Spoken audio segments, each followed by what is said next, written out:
அட பாவிகளா, அனகோண்டா வச்சு படம் எடுங்கடா அப்படின்னு சொன்னா அனகோண்டாவையே வச்சு செய்யற மாதிரி ஒரு படம் எடுத்திருக்கீங்களாடா. நம்ம சின்ன வயசுல சன் டிவில அனகோண்டா படம் பார்த்திருப்போம்.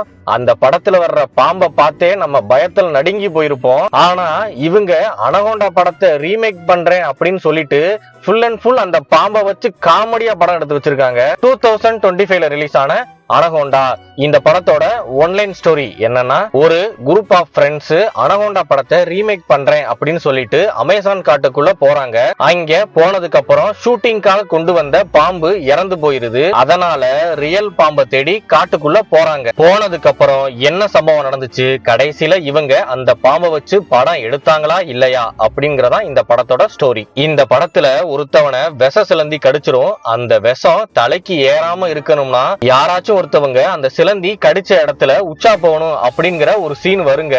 அந்த சீன் எல்லாம் பாத்தீங்கன்னா தியேட்டர் முழுக்க சிரிச்சுக்கிட்டே தாங்க எல்லாரும் இருந்தாங்க.